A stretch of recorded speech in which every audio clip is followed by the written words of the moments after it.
les a combinés, on en a fait un forecast pour avoir une vue sur l'atterrissage, une vue sur nos prévisions de cash. On a validé ce budget en interne ou bien en externe si on doit valider les budgets annuels par un board. Une fois que cette partie-là est faite, l'année commence. À plus un mois, plus 2 mois, on a des choses qui commencent à dévier. Et donc là, pour moi, on arrive sur les limites du business plan et du budget. Dès qu'on commence à voir le budget initial un peu dévié, ça peut être dans le positif comme dans le négatif. Donc, une top line qui n'est pas forcément au rendez-vous, un plan de recrutement qui prend du retard, qui prend de l'avance, des nouvelles positions qui viennent se rajouter au fil de l'eau, au fil des besoins.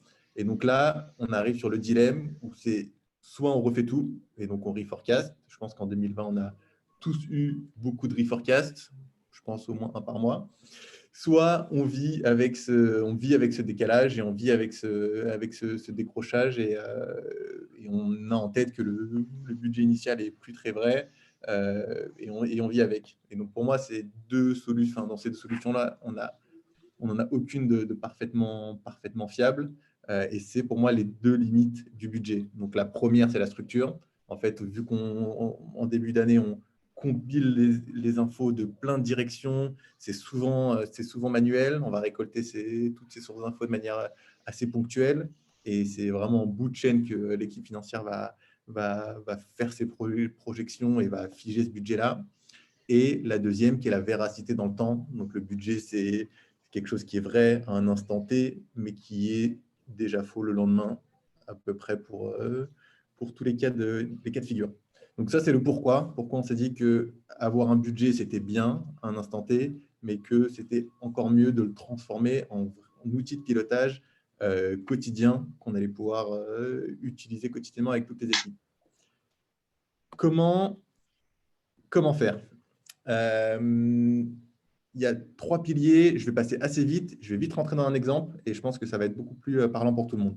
Le premier, c'était de repenser les process pour nous faire gagner du temps. Dans plusieurs cas, on vient récolter de l'info, faire parler des équipes et c'est assez chronophage. Et en repensant les process, en mettant certains outils en place, certains process, ça peut nous faire gagner du temps. Je vais vous montrer l'exemple juste après. Organiser la remontée de l'info, ça c'est plus sur la partie automation. Essayer d'avoir les données qui ont tout le temps le même format pour plus facilement remonter l'info et ne pas avoir à se reposer sur les données, sur le format de l'information qui nous est remontée tous les mois, tous les trimestres, à chaque reforecast. Et le dernier point, non des moindres, impliquer les équipes. Dans l'équipe financière, on est là pour combiner des infos des équipes business. Mais du coup, on vient prendre en photo la vue de l'entreprise à un instant T. Du coup, c'est ultra important dans cette transformation-là d'impliquer les équipes pour que tout le monde soit honneur de leur partie business qui impacte le plan global. On va rentrer dans l'exemple concret et je pense que ça va être plus parlant pour tout le monde. Le use case, le premier use case, enfin le seul use case que je vais vous montrer aujourd'hui, qui est assez important chez Spendesk. Aujourd'hui, on est 250. Quand je suis arrivé, on était 130. Donc, le plan de recrutement, c'est une grosse variable sur la partie dépenses. Donc, c'était ultra. Et donc, historiquement, on récoltait les infos du Head of TA qui nous remontait toutes les données. Et de manière assez ponctuelle, on venait mettre à jour nos prévisions. Et c'était quelque chose qui était assez fastidieux.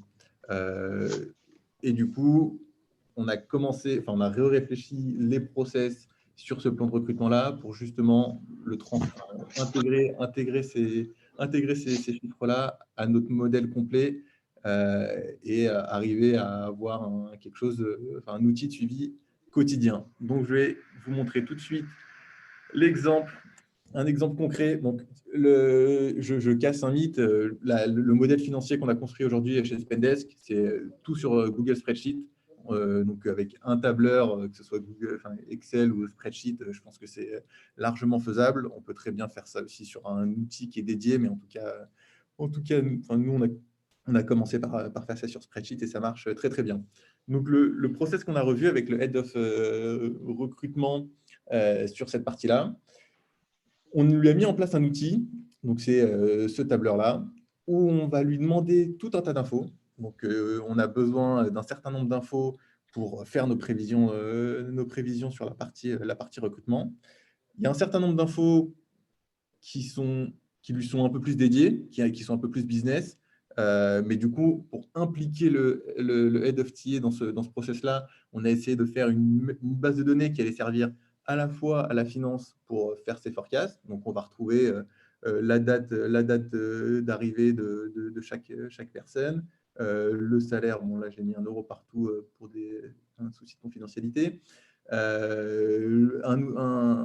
code comptable, donc si on est sur des operating costs ou bien plutôt sur des codes. Donc, on a tout un tas d'infos qui sont utiles et indispensables pour la finance pour faire ses prévisions, et un autre type d'infos un peu business qui sont un peu plus propres à l'équipe business avec qui on travaille, mais qui va rendre l'outil indispensable pour son quotidien. En fait, quand il va utiliser cet outil, il ne va pas avoir l'impression de combiner de l'info uniquement pour une utilité financière. Il va avoir l'impression de faire son outil à lui avec aussi bien des infos financières que des infos business. Et donc, on va faire un format. Enfin, on a mis en place ce tableau-là avec un formatting. Moi, je suis sûr en tant que financier que quand il va sélectionner une équipe, il ne peut pas se tromper, il ne peut pas mal orthographier une équipe. Et quand je vais récupérer l'info, elle sera tout de suite avec le bon format. Je n'ai aucun retraitement à faire dessus. Et lui, dans son quotidien, il va rajouter des infos et il va pouvoir aussi se baser sur cette grosse base de données pour faire des analyses. Donc, là, on a l'exemple d'une hiring capacity où il va récolter toutes ces infos et voir si il a assez de monde dans son équipe pour recruter toutes ces personnes. Et nous, en tant que financier, on va un peu de la même manière récupérer toute cette donnée. Donc vraiment, c'est une base de données qu'on a mis en place à partir d'avril, et donc on a déjà pas mal de positions. On va récupérer toute cette donnée-là sous un format qui sera tout le temps le même et où on est sûr de ne pas avoir de mauvaises surprises au moment de récupérer l'info. On va se focus sur toutes les données qui sont importantes d'un point de vue financier. Donc, on a le marché de destination, l'entité juridique, l'équipe, la sous-équipe et la date d'arrivée, le salaire. Et ça, je vais pouvoir ensuite, c'est l'avantage un peu de Google Spreadsheet, c'est qu'on peut mettre en lien des spreadsheets entre eux. Dans mon master document de finance où j'ai mes prévisions qui du coup devient un outil de pilotage quotidien, je vais pouvoir appeler toute cette donnée-là et à chaque modification, si demain j'ai une date d'arrivée qui change, j'ai un salaire qui change, j'ai une position qui se rajoute, je suis certain qu'elle sera prise en compte dans la seconde, dans mon document master qui va venir récupérer cette source d'information. Je vais vous montrer le modèle global tout à l'heure, mais c'est une source d'information parmi tant d'autres. Mais dans le modèle global, je vais pouvoir récupérer cette source. J'ai une question? Non? J'ai entendu quelqu'un. N'hésitez pas à vous poser vos questions d'ailleurs, hein, si jamais il y en a. Ok. Donc ça, c'est l'exemple concret du plan de recrutement. Donc, si on revient sur les trois piliers du comment, donc là, on a revu les process. Historiquement, j'avais des données, des données qui m'étaient remontées soit par des Slack, soit sur des documents où je n'étais pas maître de la forme. Et en fait, à chaque fois que je devais récupérer de l'info, il fallait la retraiter, il fallait l'enrichir, rajouter des éléments qui sont importants pour moi, mais que je n'avais pas dans la source initiale, dont je n'étais pas parfaitement maître. Donc là, on a repensé le process. On a impliqué les équipes, parce que du coup, en ayant cette base de données commune, je suis sûr et certain qu'elle sera tout le temps à jour, parce que le Head of TA, c'est aussi sa base de travail au quotidien. Et si cette base de données n'est pas à jour, toutes les analyses qu'il peut lui aussi faire de son côté sur cette base, elles ne seraient pas à jour non plus. Donc, on implique les équipes. Et le dernier point, j'ai un trou, c'était organiser la remontée de données. Et donc là, pareil, l'organisation de la remontée de données, c'est d'avoir un fonctionnement souvent en base de données et de pouvoir automatiser la remontée de cette donnée-là grâce à quelques formules et à quelques liens entre documents. Donc, on retrouve bien sur cet exemple-là les trois piliers pour transformer quelque chose qui était statique en quelque chose qui va être updaté quasiment quotidiennement à chaque fois qu'on a une variable qui se met à jour dans n'importe quelle équipe. Donc ça, c'était le cas, le use case du hiring plan. Je vais vous montrer je ne vais pas vous montrer l'entièreté des documents, mais je vais vous montrer l'entièreté du modèle dans sa conception. Donc, grosso modo, dans tout ce qu'on forecast, on a des dépenses et des revenus.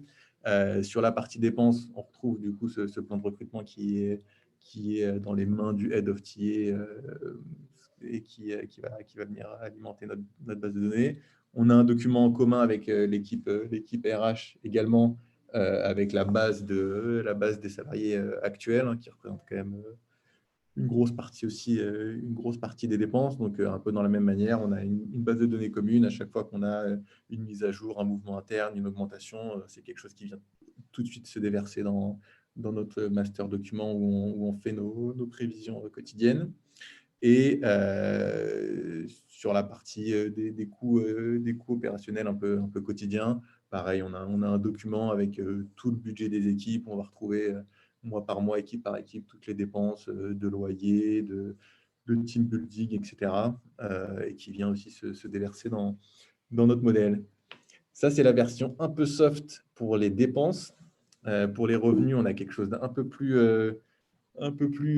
complexe, mais qui marche tout aussi bien et qui est encore plus important pour nous. On commence aussi par le hiring plan et la base de données. Pourquoi? Parce que nos prévisions de chiffre d'affaires, elles sont pour partie basées sur le nombre de vendeurs que je vais avoir dans mes effectifs à un instant T. Donc, si je n'ai pas cette première source d'infos, c'est compliqué de forecaster les nouveaux revenus que je vais réussir à signer. Donc, j'ai en entrée ces deux bases de données qui sont les mêmes. Ce n'est pas un duplicata, je viens juste piocher les infos dans ces deux bases de données qui existent. Ça va me donner mon nombre d'employés sales mois par mois sur les 12-24 prochains mois. J'ai un document qui est dans la responsabilité de l'équipe sales, où là, ils vont enrichir les targets, les objectifs de clients assignés, de revenus moyens, etc. Donc là, pareil, on a mis en place une structure pour qu'ils puissent utiliser cet outil. Ils savent exactement où est-ce qu'ils doivent modifier des infos pour que tout le modèle se mette à jour. Donc, à la sortie de ce document, j'ai les nouveaux revenus d'acquisition et je suis capable de les forecaster de mois en mois jusqu'à plus l'infini. En plus des revenus des nouveaux revenus, vu qu'on est sur un business récurrent chez Spendesk, il y a aussi des revenus historiques qui continuent de croître. Donc là, on a aussi une petite base de données avec tous les revenus historiques que je vais faire croître aussi mois par mois. Et donc, tout ça me donne mes revenus globaux. Donc là, on a vraiment les deux parties des prévisions, la partie dépenses et la partie revenus. Et une fois qu'on met tout ça dans notre master document, en fait, on est capable d'avoir un niveau de précision sur les 12 prochains mois en termes de KPI, en termes de dépenses par équipe, par type de revenus, par pays. Je ne sais pas si vous avez vu dans le hiring plan, mais on essaye toujours de utiliser les mêmes axes d'analyse. Donc, en fait, on a retrouvé dans le hiring plan l'entité juridique et le marché de destination des effectifs. On va retrouver ces deux axes-là partout et en fait, on est capable d'avoir ce niveau d'analyse au global et de faire des prévisions aussi bien sur l'entièreté de l'entité Spendesk que sur le marché français uniquement. Donc, c'est un peu le gros avantage de cette structuration de données. Donc, on a les deux parties du modèle. Donc, les petits plus en résumé. Je ne sais pas s'il y a des questions sur le Ouais, chat. il y a 2 questions dans le chat. OK. Je ne sais pas si tu peux les voir, sinon je peux te les lire aussi. Yes, je veux bien, parce que quand je pars. Tu as une question de Paul, du coup, qui demande comment est-ce que tu réconcilies les targets d'acquisition bottom-up venant des FTE avec les targets top-down? Yes. Ça, en théorie, ces deux targets-là doivent être quand même relativement proches. La réconciliation, elle va se faire plutôt au niveau de l'équipe opération. Donc, en gros, moi, j'ai pris le rationnel. Donc, en fait, je sais que une personne qui va rentrer dans les effectifs le 1er mars, sur son premier mois, elle ne va pas avoir de target. Sur son deuxième mois, elle va avoir 25% des targets qu'on a généralement à ce poste-là, puis 50, puis 75. Donc, on a pris toutes les variables qui peuvent impacter le modèle. On les a mis en place. En théorie, du coup, les targets qui vont être donnés en bottom-up respectent la même répartition. Donc, c'est là où je dis qu'on doit être logiquement très, très proche. Et la réconciliation des deux, elle se fait par l'équipe opérationnelle en fin de mois pour le mois d'après, où elle va regarder ce que moi j'ai dans mon modèle, ce qu'elle a récolté en bottom-up des équipes, et voir s'il y a des différences, d'où elles viennent. Potentiellement, on a oublié, je ne sais pas, un mouvement interne, un recrutement. Et donc là, pareil, ça vient enrichir le modèle. On comprend l'écart et on vient modifier le modèle qui, du coup, modifie l'entièreté du modèle. Si on a oublié un salarié, on va avoir un impact sur les targets, mais aussi un impact sur les dépenses. Et donc, ouais, vu qu'on, dans la manière dont c'est modélisé, on a pris les mêmes hypothèses dans les deux approches, on doit, in fine, être très proche. Et c'est l'équipe opération qui connaît ce modèle-là et qui fait le travail de récolte auprès des équipes en bottom-up, qui vient juste vérifier que c'est bien cohérent. Je ne sais pas si ça répond à la question. N'hésite pas à nous dire, Paul, si ça répond à ta question. Oui, non, merci Lies. Je ne sais pas si vous m'entendez bien. La question, c'était plus sur les projections, les targets du budget, du forecast, mais peut-être qu'on a déjà répondu à une partie.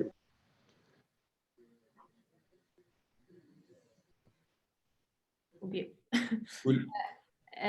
Du coup, on a d'autres questions. On a une question de Claudia qui te demande si tu pourrais nous décrire comment tu structures la partie acquisition aux revenus. Yes. Du coup, tout se joue principalement dans ce document qui est dans la main des sales. Vu que chez Spendesk, l'acquisition est drivée par le nombre de sales, c'est notre première input. Potentiellement, dans d'autres business, ça peut être drivé par d'autres choses. Nous, c'est drivé par le nombre de personnes qu'on a sur le floor. Donc ça va être le premier input. Donc, je commence sur le calcul de l'acquisition par venir regarder combien de personnes j'ai dans les effectifs au 1er janvier et combien j'en aurai au 31 décembre 2021.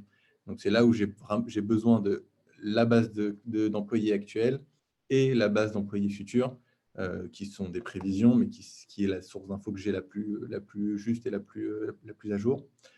Donc ça va me donner mon nombre de salariés sales que je vais avoir mois par mois jusqu'à la fin de l'année. Les targets, elles sont fixées par l'équipe sales. Donc l'équipe sales va dire, chaque salarié sales va me signer 5, 6, 7, 8 deals. Potentiellement en août, elle va m'en signer 2 de moins, mais du coup, elle va mettre ces inputs-là. Nous, on sait qu'un client rapporte en moyenne X euros. Donc, en fait, on fait la multiplication de tout ça. Et à la fin, on a un revenu d'acquisition à un instant T. Et la petite subtilité aussi, c'est que vu qu'on est sur de l'abonnement, généralement, notre revenu d'acquisition continue à croître une fois qu'il est acquis. Donc, on vient ensuite le faire croître de mois en mois jusqu'à plus l'infini. Donc, on rentre vraiment par les par les effectifs sales, parce que c'est notre variable, notre première input dans la manière dont on forecast l'acquisition. Mais ça peut être, je pense que c'est très, très, très spécifique et il y a autant de modèles que de sociétés. Je ne sais pas si ça répond à la question. Oui. Oui, merci. On a une autre question d'Agathe et après, Olivier, on répondra à ta question. Agathe qui demande, lors de la construction de ton BP, comment est-ce que tu joues avec tes hypothèses initiales? Exemple, tu viens modifier directement ton fichier hiring plan. Ouais, c'est une très bonne question et c'est la limite du modèle et la limite de spreadsheet. En gros, là, je voulais vraiment schématiser, mais le modèle est beaucoup, beaucoup plus complexe parce qu'on a des subtilités un peu à tous les niveaux. Le CFO, Fabien, qui est parmi nous, peut en témoigner. Donc, le modèle est très, très complexe. Donc, en fait, on est obligé d'avoir une seule version disponible à jour à un instant T parce que dupliquer l'entièreté, ce serait beaucoup trop gros. Donc, en fait, et c'est le cas aujourd'hui, hein, on est en train de valider le budget 2021 là, cette semaine. Quand on change un input, on est obligé de regarder ce qui s'est passé avant et après et d'en faire des photos. On va avoir une version 1, on va capturer les infos qui ont été saisies dans cette version 1, capturer les outputs, se dire, OK, cette version-là, 1 m'emmène à ce niveau de cache-là dans 12 mois. On va travailler la version 2 et on va regarder ce que donnent les chiffres de la version 2. Mais en tout cas, ce n'est pas quelque chose qu'on peut faire en parallèle parce que le modèle est assez gros et ce serait complexe d'avoir plusieurs scénarios qui tournent en même temps. Donc ouais, pour jouer avec les scénarios, en fait, il faut jouer sur les inputs directement et analyser les outputs qu'on vient capturer dans les deux scénarios et les comparer en bout de chaîne. Donc, c'est typiquement ce qu'on est en train de faire en ce moment pour la partie budget. On jongle avec deux scénarios et on va tendre vers le scénario qu'on va choisir pour 2021. Du coup, la question d'Olivier, c'est une question technique. Est-ce que tu utilises la fonction import range pour linker à d'autres Google? Yes, c'est exactement cette fonction que j'utilise. Du coup, j'ai des import range. C'est pour ça que je disais que le modèle là, je l'avais ultra simplifié. J'utilise des fonctions import range pour lier des documents entre eux. Et du coup, je dois jouer un peu plus finement avec les droits d'accès d'un spreadsheet par rapport à l'autre pour justement que n'importe qui puisse pas faire un import range d'une donnée que je n'avais pas prévu d'importer dans tel ou tel spreadsheet. Mais donc oui, c'est bien la fonction qu'on utilise. Cool. Écoute, tu as répondu à toutes les questions pour l'instant. Super. Ouais, si vous en avez d'autres pendant cette petite conclusion, n'hésitez pas. Du coup, les quelques plus de cet outil financier. Du coup, comme j'ai dit, on a des données qui sont toujours celles les plus à jour possibles. Donc, OK, on a validé un budget le 1er janvier, mais si les targets évoluent, si le plan de recrutement évolue une semaine après, avec ce modèle-là où tout est lié et en fait tout est interconnecté, on a toujours les données les plus à jour possibles. Et en termes de pilotage, c'est assez confortable, surtout avec des incertitudes, les incertitudes actuelles. Deuxième plus, c'est que la remontée de l'information, je pense que vous l'avez compris, avec justement ces liens entre différents spreadsheets, elle est totalement automatique. Donc, il y a un peu de travail sur la construction. Il y a du travail de compréhension. Il faut rentrer dans chaque partie, bien comprendre comment chaque chose est faite. Typiquement, tout à l'heure, on parlait du temps de ramp-up d'un sales, de combien de deals il va rapporter sur ces 2-3 premiers mois de formation, chose qui peut évoluer. Donc, il faut bien comprendre chaque bout du modèle, commencer à le modéliser et réfléchir à tous les process, former tout le monde, parce que dans chacun des blocs, on a dû dire au head of people, maintenant, on aimerait bien utiliser ce doc-là, tu vas voir, il y a plein de bénéfices pour toi aussi, mais surtout pour nous. Donc, il faut faire ça avec toutes les équipes, les former, s'assurer que les premiers mois, tout est bien compris et qu'il n'y a pas de trou dans la raquette. Donc, c'est beaucoup de temps au début, mais ensuite, tout est automatique. Et en termes de temps économisé, surtout sur une année 2020 où on aurait dû faire des reforecasts tous les mois, le bénéfice est largement positif. Le troisième point, c'est que les équipes sont davantage impliquées.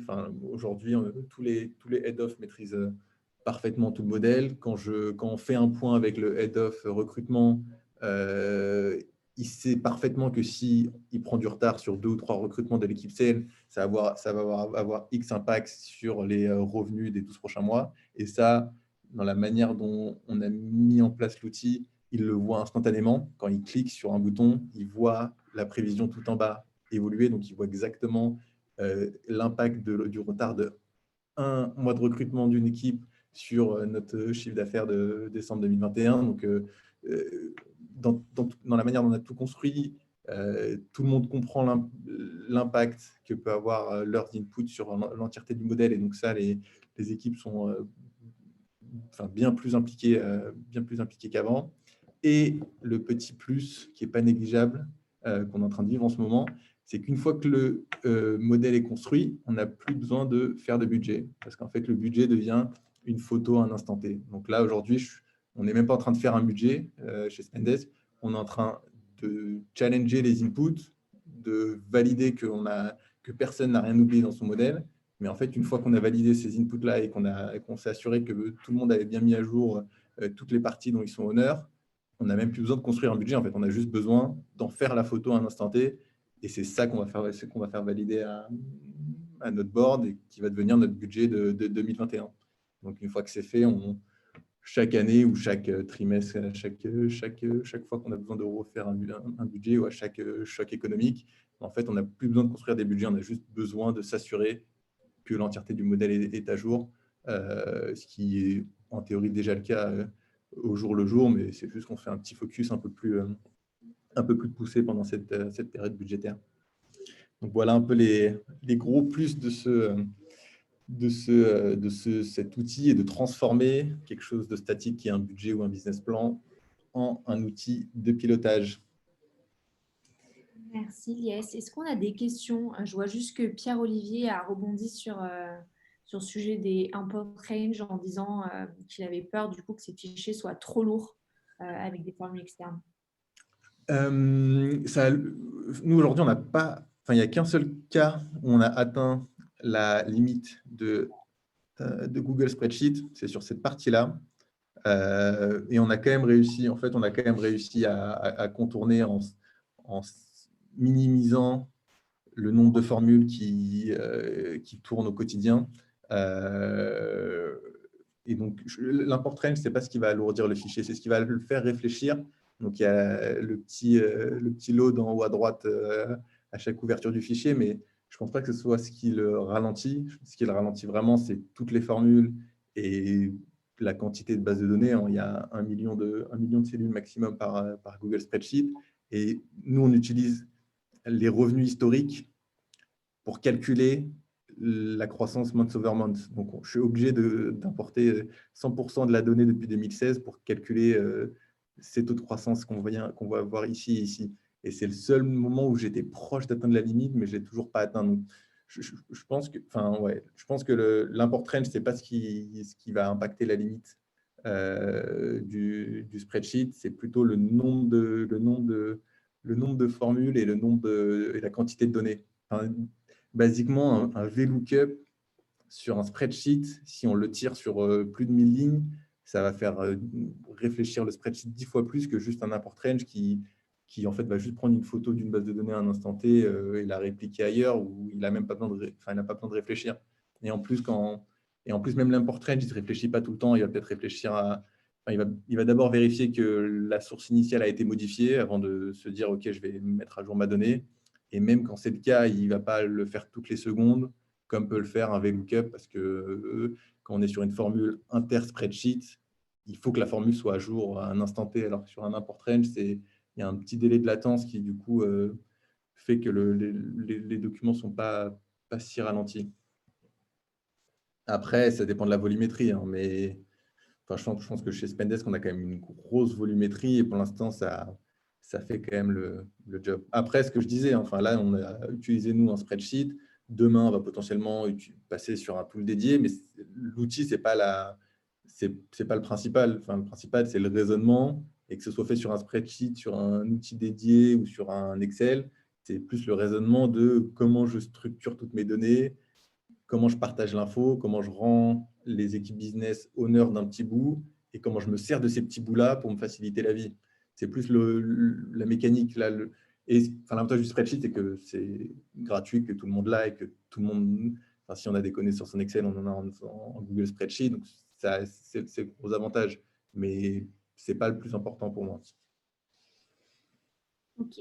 N'hésitez pas à interagir et limite enlever vos micros si vous voulez poser vos questions. C'est l'avantage de Zoom. Du coup, on a une autre question de Claudia. Est-ce que tu veux la poser en direct ou je la lis? Oui, Ok. vous m'entendez? Oui, Oui. très bien. Ah, super, bonjour. Merci beaucoup, c'est hyper intéressant. En fait, j'avais une question pour la partie, si on peut dire, les ventes récurrents. Comment tu fais pour qu'elles soient à jour dans ton modèle? Est-ce que tu fais une extraction tous les mois, à la fin du mois?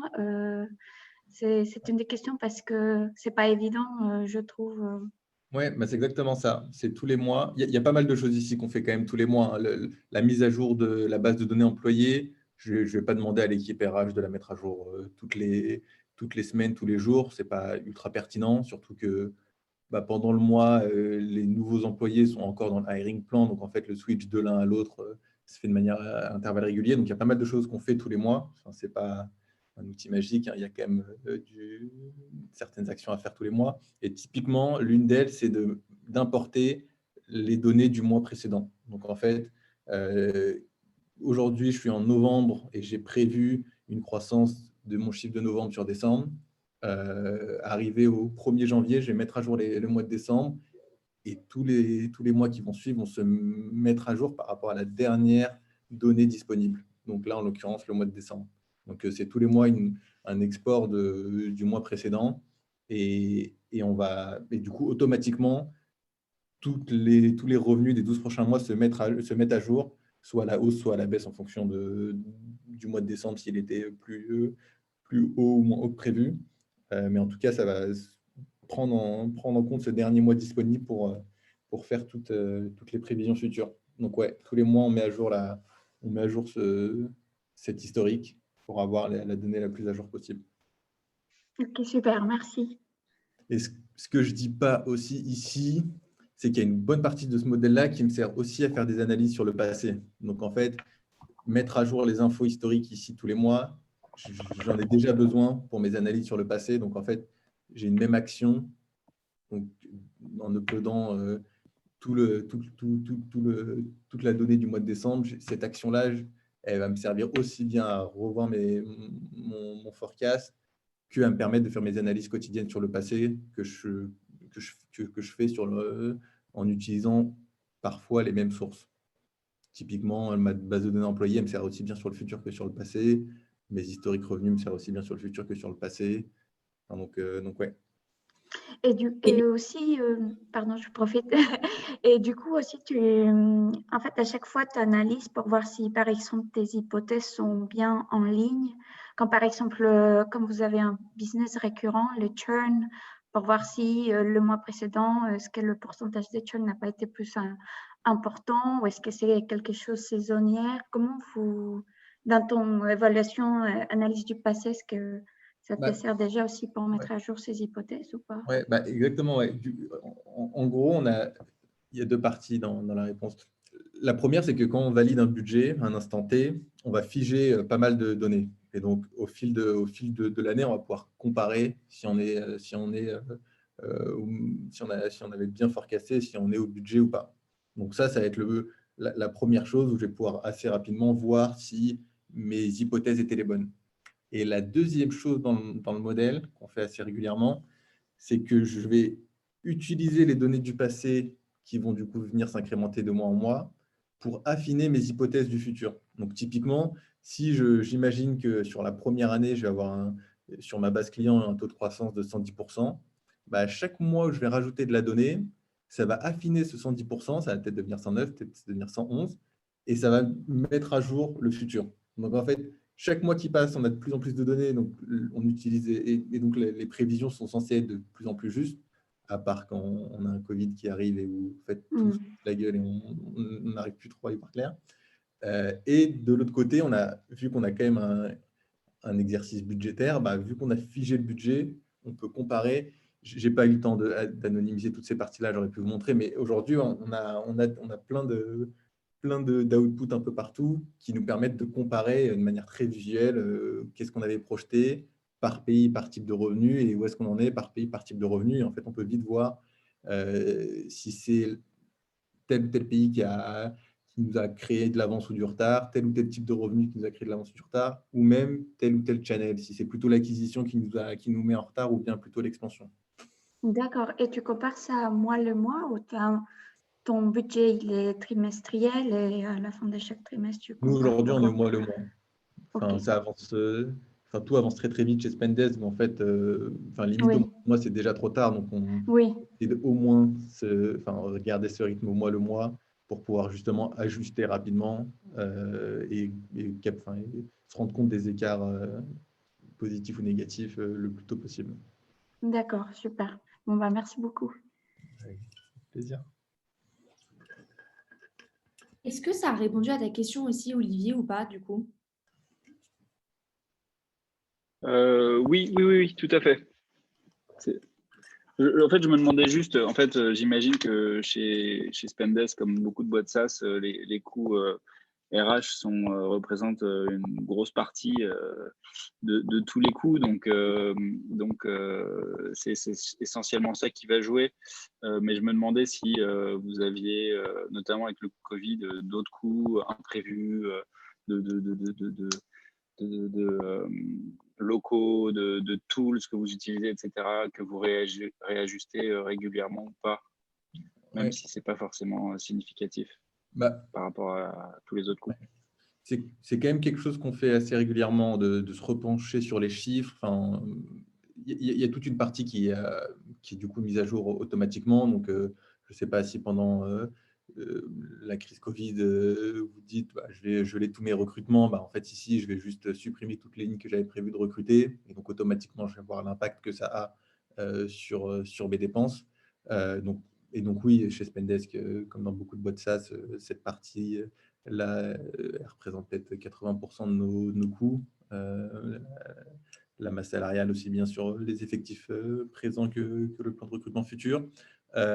Et ensuite, sur les autres types de dépenses, nous, sur les locaux, oui, on a aussi eu des impacts sur les locaux et des impacts sur quelques tools. Et donc, pareil, avec les fichiers qu'on a qui sont partagés aux équipes, on peut flaguer assez rapidement les endroits où on a soit trop budgété, soit pas assez.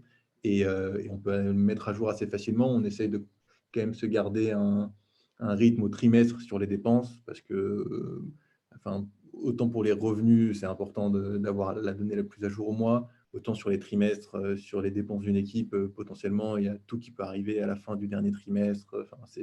Tout n'est pas forcément ultra lisse. Et donc là, en se basant sur ce fichier-là, on est capable de flaguer assez facilement tous les endroits où on a soit de l'avance, soit du retard, soit des imprévus, et mettre à jour ces données-là après validation pour juste voir ce que ça donnerait au global.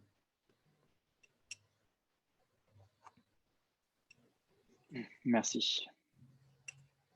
On a une autre question de Pierre Rapin qui demandait si, aujourd'hui tu utilises Google Sheets, mais est-ce que tu as des pistes d'outils qui pourraient venir les remplacer, exemple Airtable par exemple?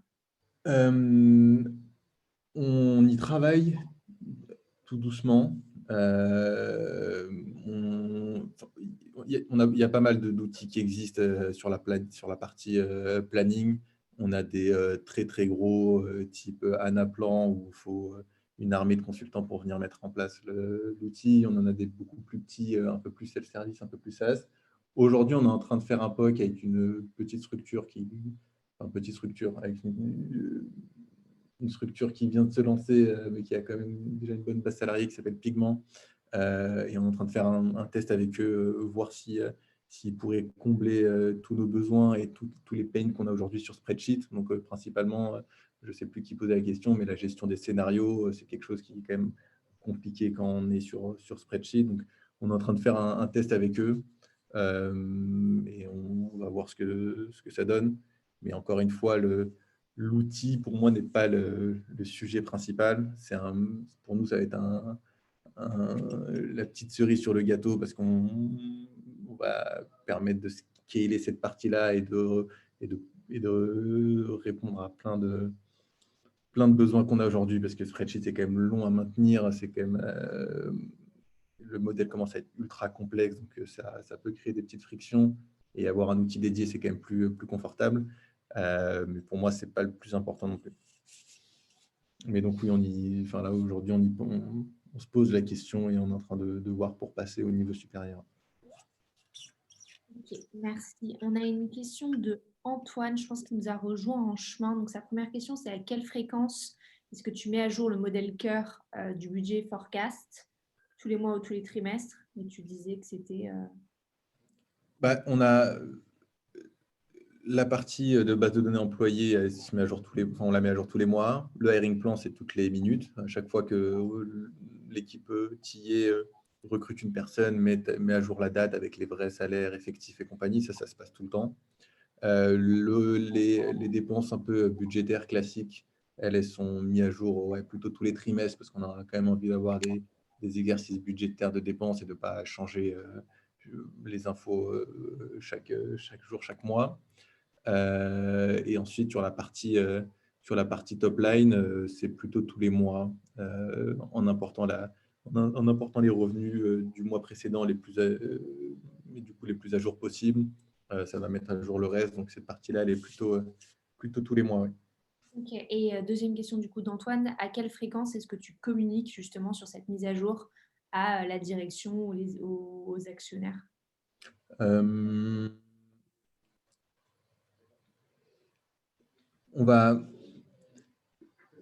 La direction et je dirais tous les head-off et quasiment tous les ops qu'on peut avoir chez Spendesk, donc c'est environ une vingtaine de personnes.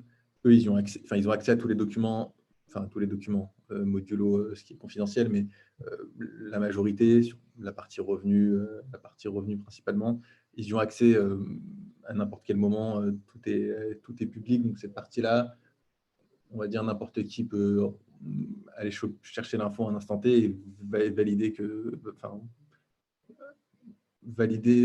les montants les plus à jour et faire deep dive sur tous les chiffres qu'on a pu mettre à jour. Sur la communication, d'un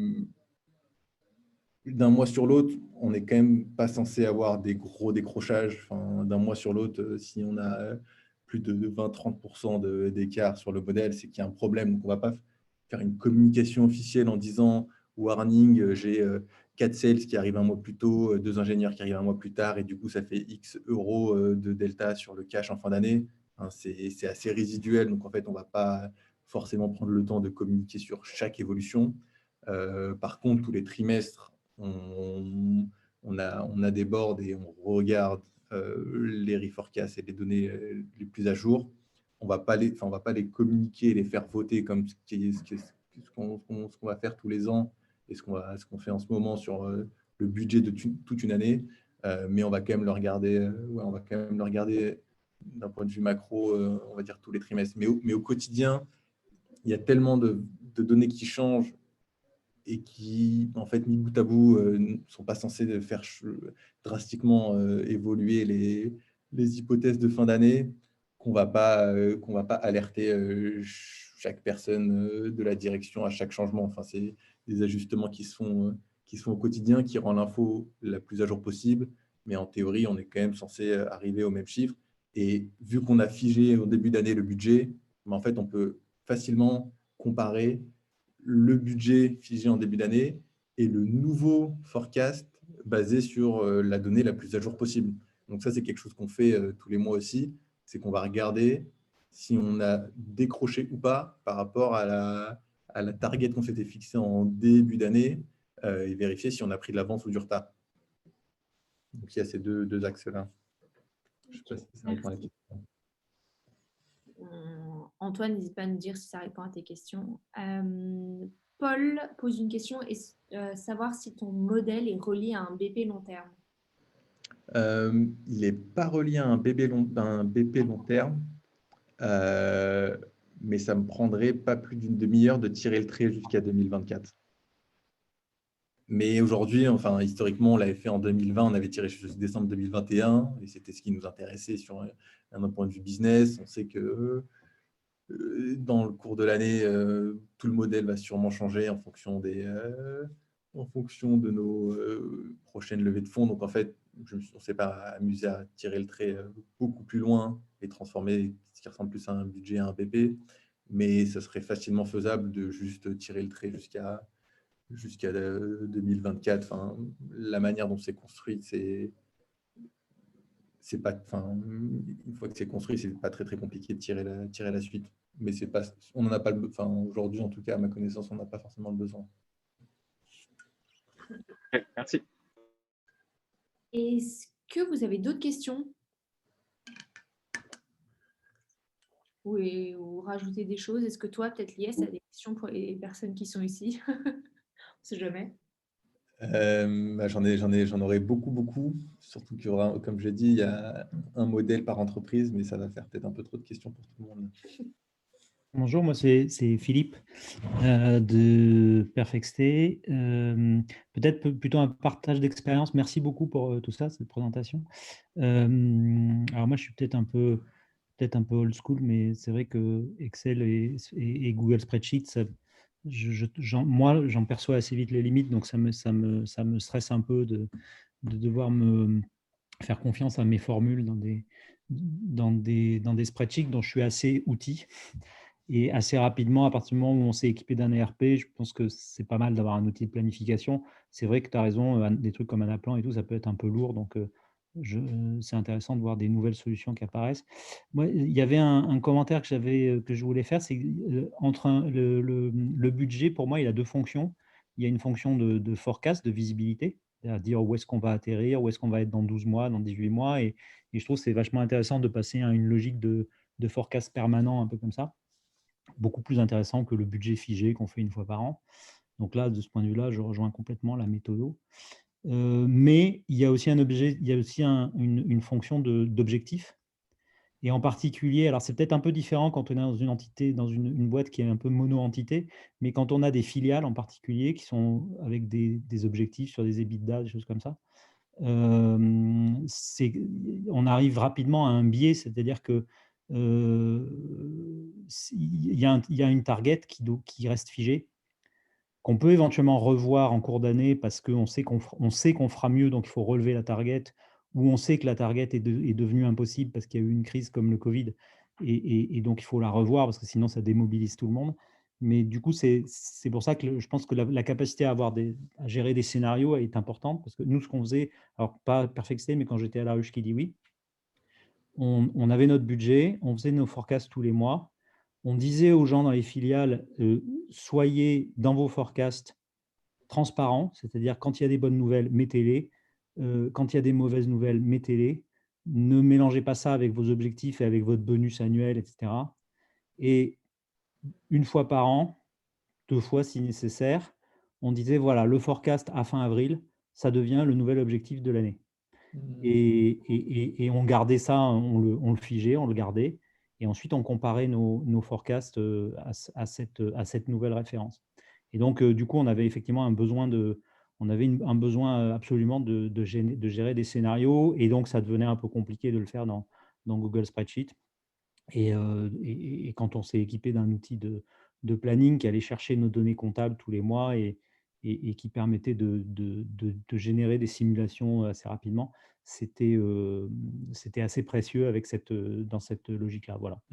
Et vous utilisez quel outil de planning? Alors, on utilisait Adaptive Insight, qui maintenant appartient à Workday, qu'on avait mis en place en même temps que NetSuite, parce que NetSuite le vendait dans un bundle ERP Planning. Et puis, ça marchait bien ensemble. Et puis, ils nous ont promis que ça continuera à fonctionner. Puis, en réalité, NetSuite a été racheté par Oracle, Adaptive par Workday, et ça a commencé à diverger. Et au final, ce n'était pas forcément le meilleur des choix possibles. Ok. Et on a quand même une fonction de collaboration dans cet outil où on peut donner l'ownership à des Oui, chaque business unit saisissait elle-même son budget et saisissait elle-même ses forecasts. Et donc, l'outil permettait de tout consolider et ensuite d'exporter, à partir d'un scénario, d'en générer un autre. Donc, quand on faisait nos business plans, on avait 3 ou 4 scénarios en parallèle qui étaient basés sur la même source de données. Donc, non, mais c'est sûr que ça démultiplie les possibilités et puis ça réduit quand même, puisque tous les liens entre les différentes lignes d'un PNL ou d'un modèle, on avait une feuille pour construire notre modèle de revenus. Bon, tout ça est figé, donc les gens qui saisissent leur budget, ils ne peuvent pas casser les formules, il n'y a pas de... Voilà, on a quand même beaucoup moins de risques d'erreur de ce point de vue-là. Ouais. Après, ça coûte quand même ça coûte un certain prix. Après, sur Spreadsheet, et sur Excel aussi, j'imagine, on a quand même beaucoup de...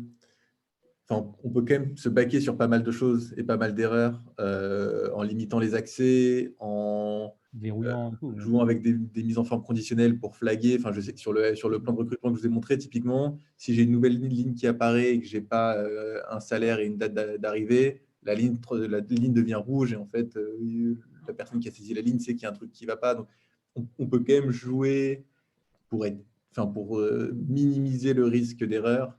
Mais je suis d'accord que sur Spreadsheet, on a des limites. Celle des scénarios, pour moi, elle est encore plus grande. Enfin, le risque d'erreur et compagnie, je pense qu'on peut le baquer au maximum.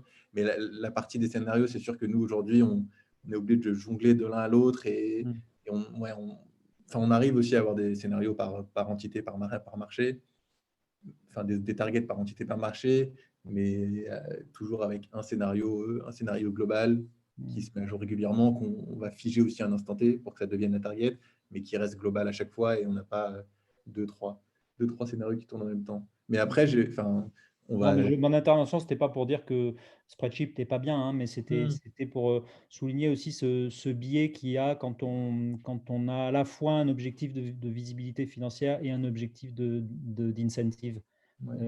Et qu'il faut jongler entre les deux et que quand on a des business units et des managers qui peuvent être tentés de ne pas donner toute l'info parce qu'ils ne veulent pas qu'on leur augmente leur target, etc.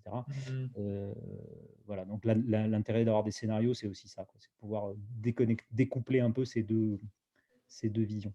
Non, très clair, très intéressant. Ouais. Merci Philippe. Est-ce qu'on a une toute petite dernière question? Je prends ça pour un non. Ok, du coup, merci beaucoup Lies. Si jamais vous avez des retours, des commentaires sur le format, sur la présentation, n'hésitez pas à me les faire parvenir. On va essayer de faire de plus en plus de petits formats comme celui-ci, si ça vous plaît bien évidemment, donc vraiment n'hésitez pas. Et merci Lies et Olivier, je te tiens au courant. Je demanderai à Lies si c'est partageable ou pas. Et si c'est le cas, je vous le partagerai. Du coup, merci tout le monde. Bravo Lies, merci. Salut. Au revoir. Bonne journée. Au revoir. Merci beaucoup, salut.